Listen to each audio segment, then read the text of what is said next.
Assalamualaikum warahmatullahi wabarakatuh.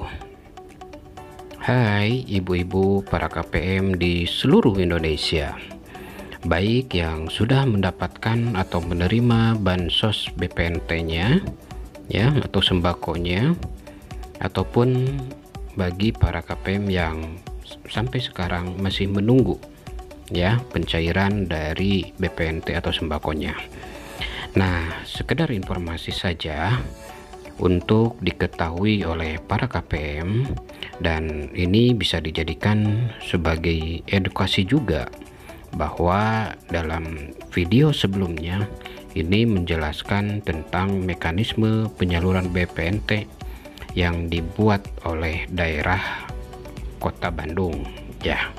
Nah, adapun aturan bakunya terkait dengan penyaluran BPNT ini sekarang sudah ada keputusan dari pemerintah pusat.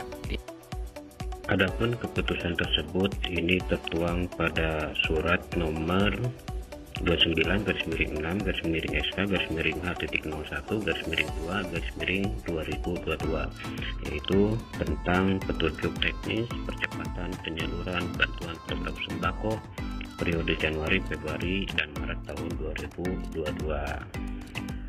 Surat ini ditetapkan dan ditandatangani yaitu oleh Direktur Jenderal Penanganan Fakir Miskin, yaitu pada tanggal 22 Februari tahun 2022. Jika Ibu ingin membaca isi lengkap dari surat keputusan ini, silahkan Ibu bisa download, yaitu pada halaman website Kementerian Sosial Republik Indonesia. Karena yang akan saya jelaskan pada video ini itu hanya poin-poin pentingnya saja ya. Siapa tahu para KPM yang belum menerima bansos ini masih kebingungan ya, atau tidak tahu sama sekali tentang tata cara dari pengambilan bansos ini, terlebih jika KPM tersebut itu telah meninggal dunia. Baiklah, poin penting dalam petunjuk surat keputusan ini yang pertama yaitu adalah tentang mekanisme penyaluran bantuan program sembako. Jika tahun-tahun sebelumnya penyaluran bantuan ini dilakukan di agen-agen BNI ataupun Dewarong pada periode Januari, Februari, Maret ini, sebagai penyalurnya ini adalah PT Pos ya. Jadi nanti akan disalurkan oleh PT Pos langsung, dan prosesnya nanti PT Pos dapat mengirimkan langsung bantuan ini ke alamat KPM ataupun diambil di kantor pos.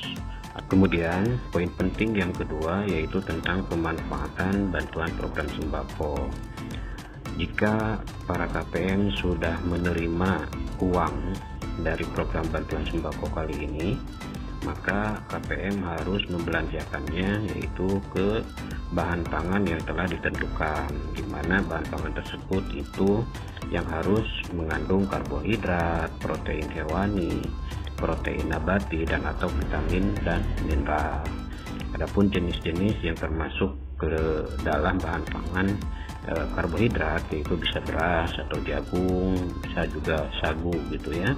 Kemudian bahan pangan yang memiliki kandungan protein hewani ini bisa telur, daging sapi, daging ayam, ikan, dan lain sebagainya.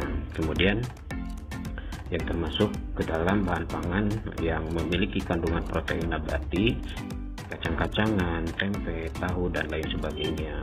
Dan jenis bahan pangan yang mengandung kandungan vitamin dan mineral ini seperti sayuran gitu ya, dan juga buah-buahan. Nah, yang wajib diketahui oleh para KPM, jadi ketika nanti belanja dari bahan pangan ini harus bahan pangan yang segar, bukan bahan pangan produk olahan ya.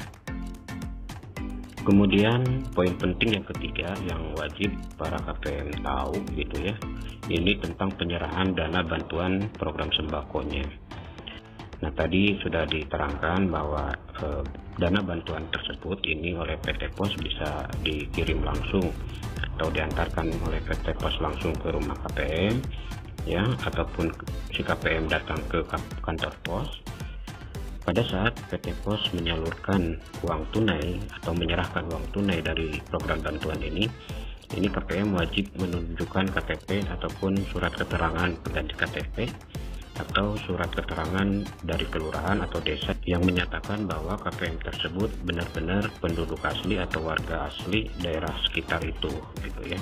Dan apabila mengambilnya nanti di kantor pos atau kelurahan, selain harus menunjukkan KTP, harus membawa surat pemberitahuan tentang pengambilan dari bantuan ini yang di dalamnya itu setelah ada barcode-nya, ya. Kemudian jika KPM yang bersangkutan tidak ada di rumah atau tidak bisa datang ke kantor pos, maka untuk penyerahan atau pengambilan bantuan ini bisa diwakilkan oleh anaknya, suaminya, ataupun keluarga lain yang tercatat pada kartu keluarga KPM tersebut. Jika yang ngambilnya itu tidak sekakak, gitu ya, maka bantuannya ini tidak dapat diserahkan atau tidak dapat diambil. Selanjutnya, jika KPM meninggal, maka dana bantuannya ini diserahkan kepada ahli warisnya. Namun ahli warisnya itu yang tercatat dalam kartu keluarga almarhum. Jika ahli warisnya tidak sekakak dengan almarhum pada masa hidupnya, maka dana tersebut ini tidak dapat diserahkan atau tidak dapat diambil. Selanjutnya, jika diketahui dalam satu keluarga itu terdapat 2 orang yang menerima bantuan program sembako, misalkan suaminya terdaftar sebagai penerima, istrinya juga terdaftar sebagai penerima, nanti bantuannya ini itu hanya diserahkannya itu hanya satu saja. Selanjutnya, jika KPM penyandang disabilitas atau lansia ini tidak dapat mengambil langsung dan tidak memiliki keluarga, artinya KPM itu sebatang kara, itu ya, maka bantuannya ini dapat diserahkan atau diambil oleh wali, yaitu dengan menunjukkan surat penunjukan sebagai wali yang dikeluarkan oleh kelurahan atau instansi terkait. Selanjutnya, jika KPM meninggal dan tidak ada ahli waris yang tercatat dalam kartu keluarga almarhum, bantuannya ini tidak dapat diserahkan atau diambil oleh keluarga yang lain yang tidak sekakak dengan almarhum.